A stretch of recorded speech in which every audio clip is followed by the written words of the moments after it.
Thank you. Before we start our panel, I will kindly ask our other jury members, if it's possible, to introduce yourself and to give, please, to give opinion on the startup competition. We will start with the first row and then we continue with the stage, if it will be convenient for you. Diana, do you have the mic? Yes.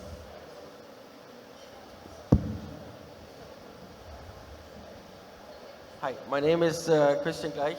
I'm the international ambassador to the European Blockchain Association. And I was just part of the jury, and I found it pretty interesting, a very wide array of business cases, business models. Found it super interesting. Well, I didn't tip for the winner, but I guess for the runner-up. Found it super interesting, and I'll be there next time because it always opens up the view on innovation. Thank you.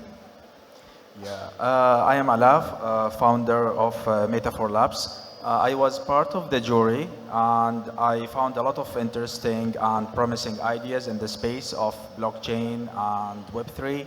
There was like really tangible innovation, and we were very, very excited to be part of the panel and to share our opinion. Hello, my name is Daniel. I'm an investor. I come from both the traditional finance and crypto background. I like the competition a lot. I was one of jury members. There were quite a lot of strong projects, and some I might potentially invest in some of the companies which were participating in this competition. That's good. Please share with us if you do invest. It would be interesting for us to know what factually goes out. Do we have more opinions from the jury members? No. Hello. Yes. Patanjali Sharma here from Alpha Blocks Ventures. So I saw many good projects coming on board, focusing on real-world assets and their adoptions, and so now the projects are focusing on the revenue streams as well. So that would be great, and we would really like to look into such kind of projects coming into the blockchain economy in future, so that we'll have a sustainable revenue model, so that things will keep on happening. Or else only the fundraising will happen. After the fundraising, same thing will keep on repeating. So many projects are focusing on a revenue model, so that is well and good. So I'd really appreciate that. And I would also appreciate the Wow Summit team for organizing the startup pitch competition and giving the platform to all the emerging blockchain startups in future. Thank you. Thank you very much. If it's all, I would like also to ask kindly you and your opinions, but first maybe please also introduce yourself. We will use this recording for the education purposes of the startups, of course. One thing I need to say about today's startup competition, that it was in a hybrid format. Some companies were present live, some companies were present through the presentation videos which we asked them to provide. It was not mentioned on purpose how they should do the videos. That's why I think it's especially interesting how they were seeing the presentation of the company through the presentation of the founder, or through the professional video, or through the presentation headlines. I think that's something which we might discuss now over the panel. Let's make it not very quick, but efficient from perspective of learnings and lessons we need to take out today. Please, if you could start. Yeah, hello? Hello? Hello? My name is Mansoor. I'm a partner at Blockchain. Should I use this one? Hello? Oh, that's way better.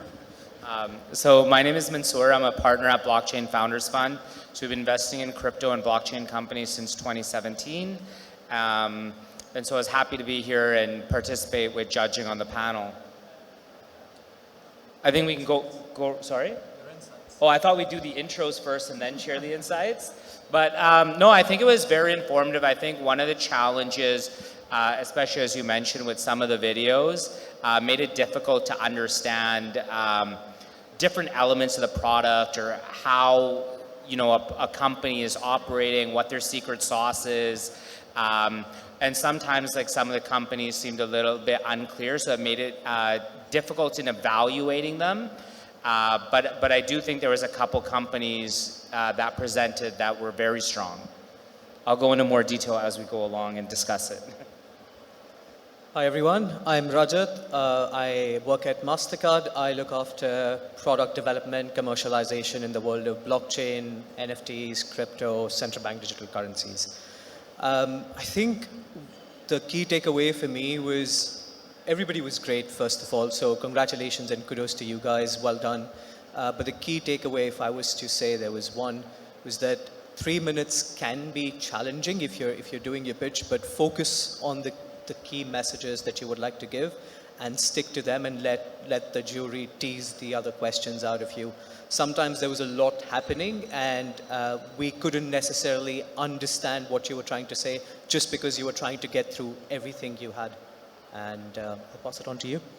Yeah, I'll segue. Whoa, that was loud. Kevin Soltani from GIMA Group, based in Orange County, California, with offices here in Dubai for the last 8 years. We're an alternative investment advisory and firm. For the purposes of obviously this conference, we invest in a lot of blockchain crypto companies, over 50 over the last 5 years. Not all 50 are still here. We've IPO'd a few of our products in gaming and exited a few of our products in property tech and esports as well. Esports, we had a really great person, was not the winner, but in my opinion, the delivery was really well, and I'll just segue there, the delivery.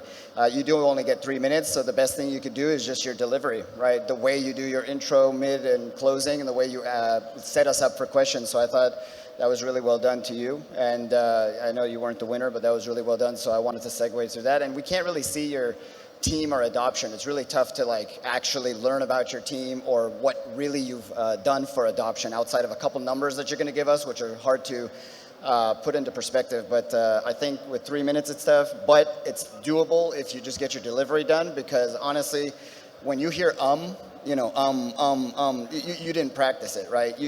You're pretty unsure of yourself. So that's going to make me think that I'm going to check out right there. So congratulations to everybody, though. I think everybody's was good, but just some deliveries were better than others. Good evening, everyone. My name is Jitin. I head up Web3 in EMEA for Amazon Web Services. It was a very tight competition. I think there's a very high level of foundation from all the startup teams. I think the one thing that stood out for me for the top 2 or 3, and especially the winner, was that they really focused on a narrow set of use cases. They understood it. They were very articulate. They also explained who they had in their network, who their partners were, and very finally, they demonstrated, they'd invested in their network. Right, we're in Web3. We build ecosystems, and they really demonstrated that. So I think that there's definitely a very strong pattern there from the top 3 for sure. Hello. Yeah. Hi. Yeah, I'm Marc. I'm from Curator. I already introduced myself. I have to agree with what everyone here said. It's very tough to explain yourself in 3 minutes, and I think the quality of most of the startups were actually very high. Many of them were far into profitability and building their solutions and weren't able to show them. So yeah, I think I was just overall generally impressed with how the startups did, and I was excited to be part of it. Yeah, I'll jump in and add a point though. So we usually advise our founders when they're pitching that 3 minutes, even 90 seconds is enough to get your message across. It's just what is the goal, right? In 90 seconds and 3 minutes, the goal is to get another meeting, not necessarily to get an investment check, right? And I think that's what makes the judging of this competition a little bit more difficult, in that we're trying to say yes or no in a certain amount of time, when normally it would go to let's have a meeting and deep dive and understand the technology, your go-to-market, and all these other factors in a little bit more detail.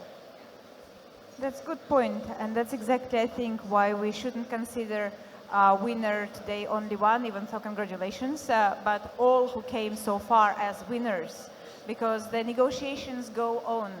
And we really hope, and from our side, from the WOW Growth Program, we will support them with everything, with network, with preparation, with potential opportunities which we'll be offering and covering. And I really hope that you will do so too. I know that all of you are mentors for startups. Are you? And actually, if you are, maybe you could also give a couple of words about your mentoring program and how startups can address to you if they can. I can begin with that. So at MasterCard, we have a program called Start Path. It originally started off for the fintechs, and back when fintechs weren't even called fintechs. So we've been running it for 11 years now. Back in 2012, 2013 is when we first started it. We now have a dedicated crypto track, which has been running for, I believe, 6 cohorts already, if I'm not wrong. So essentially a cohort where we invite different startups to apply. We don't take any equity. If you do get selected, it is very competitive because we only select 4 to 6 in every cohort, and this is a global one. Essentially what you get is access to MasterCard's customers, our network, our products and services. We don't mandate you use our products and services. We hope you do, but you can decide to go ahead and use anybody else other than us as well. And most importantly, you get access to MasterCard SMEs. So if you are a new project that's venturing out into the world of, I don't know, NFTs, payments, whatever it is, chances are you've got an expert inside MasterCard that's been doing it for years and years, and they can help answer your questions. They can help open doors for you. We've seen scenarios where customers have come to us or startups have come to us. We've ended up acquiring them. We've ended up investing in them. And in other cases, we've become a partner for them. Essentially, either they become resellers of MasterCard products or we introduce them to our customers. And what has happened is now you've got access to every single MasterCard customer, whether it's a financial institution, airline, retail, whatever vertical you can think of. Any market segment essentially is a MasterCard customer and you get access to them. How am I supposed to follow up a non-MasterCard accelerator program or VC? We can offer you some of that, but I'll call him if you want to access the SMEs. But there's a book called Pitch Anything by Oren Klaff, K-L-A-F-F, if I'm not mistaken. Oren, Pitch Anything. Changed my life, quite literally, because not just for the sake of business and pitching, but pitch anything. So anything starts with yourself, right? It quite literally starts with yourself. So that's why I go back to delivery. So we really mentor our startups, founders on speech, right? Literally media training before they go and pitch to the investors. Because it's such a big difference, at least in the Western world, for sure in America. Like I said, if the ums start coming out, that's it. So 60 seconds is enough, 90 seconds is enough, 3 minutes is definitely enough. Not to make a decision, that was well said, right? Because we had to like make a decision, but to get that second meeting. So, work on the delivery, work on your speech, look at yourself in the mirror, right? You forget to like look at yourself in the mirror because we're looking at you, and yet most of the people never make eye contact. These little tiny things. So Pitch Anything is a great book that'll remind you of these things, give you case studies on different ways to pitch anything. He was the most successful negotiator in Fortune 500's history, billions and trillions of dollars in deals for not one specific industry. He was agnostic across multiple hundreds of products. And so it's a great book to really bring it back home, and his words is just solid. Get the audiobook and listen to him. Listen to Oren, and now you'll understand why he closed deals so well. So it all starts with yourself, so check the book out. Cool. At AWS, we have a program called AWS for Startups, and that falls into 2 broad categories. The first one is obviously around technical infrastructure. We provide a lot of support for architecture, CTOs, engineers. We provide credits. We have account teams. We have access to third-party solutions as well on our platform. On the commercial side, we have a lot of go-to-market plays, so we are working very closely with VCs on funding strategies. We make strategic introductions. We have specialists in Web3. We have Web3 teams. And we really support you through the go-to-market journey as well. And there's opportunities to work via our marketplace with our customers. And at times we do mentorships via our Loft accelerators or our mentorship programs as well. All of that's on our AWS for Startups webpage. Thank you. Yeah. Well, Curator, we are different a little bit. It's a decentralized review community, but we also have a private review process, and we have a lot of very, very early stage startups that come to us, and it's their first opportunity they get to present in front of anyone. They don't do that physically. You can come and you can submit your deck or your website or whatever.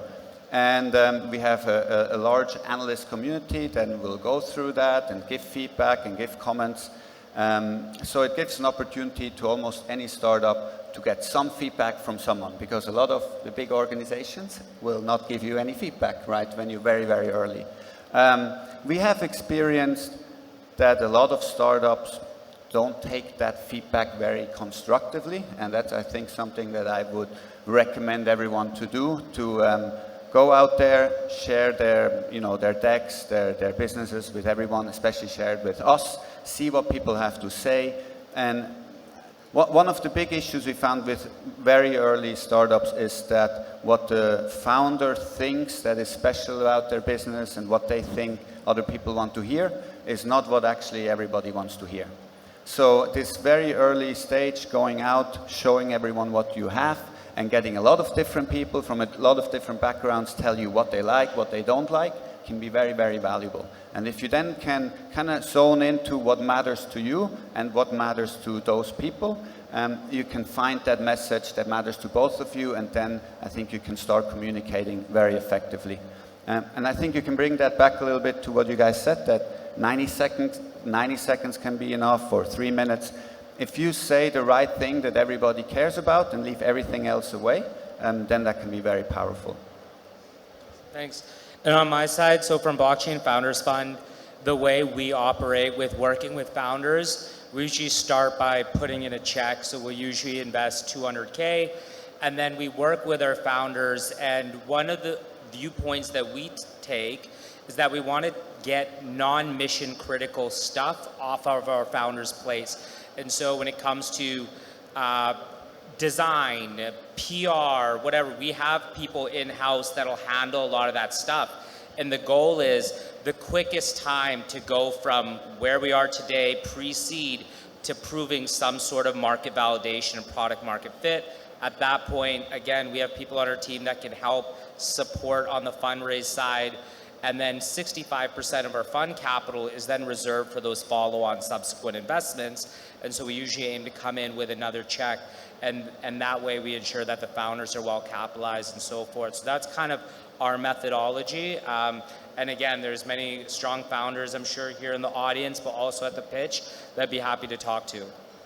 Let me challenge you, because we have 1 minute left, and last question. You say 90 seconds, 3 minutes, it's not enough. But what if it would be 3 things? Just 3 things that startups need to have, or need to say, or need to show to impress investor. 3 things not to forget for startups to present. Well, I'll call it the 3 U's. Use case, user experience, and uncomplicated. Yeah, I think that's good. Essentially, I frame it a little bit differently, but I think we're saying the same thing. But I think what you're doing, how you're doing it, and why you're the person that should be doing it. So the cliche thing of like, what business are you in, but what business are you really in?